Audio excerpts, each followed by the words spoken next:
समाज को अगर हम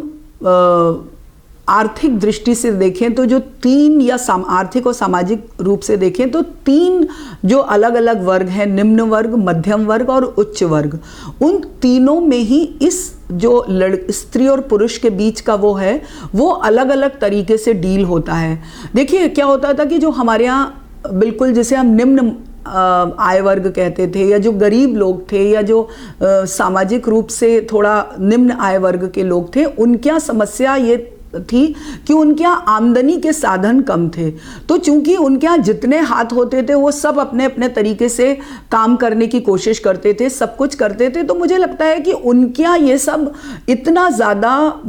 वो नहीं रहता था, या जद्दोजहद नहीं रहती थी कि वो आगे निकल गई या वो आगे निकल गया। कुछ हद तक ये जो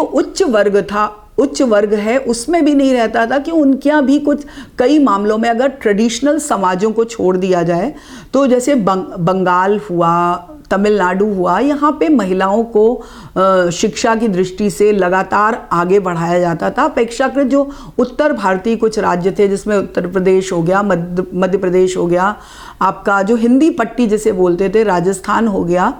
उसमें महिलाओं को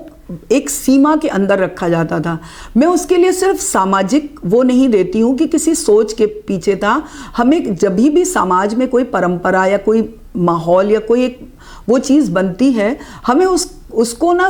एक सांगोपांग रूप में देखना चाहिए, उसको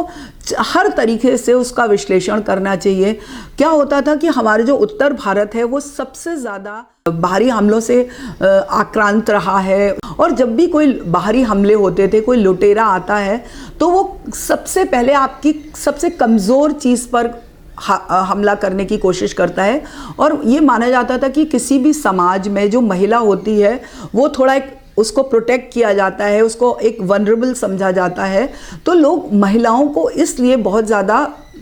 एक्सपोजर नहीं देते थे। लेकिन अब समय बदल रहा है। अगर हम देखें तो हमारे मध्यम आय वर्ग में आया है, जहाँ लड़कियाँ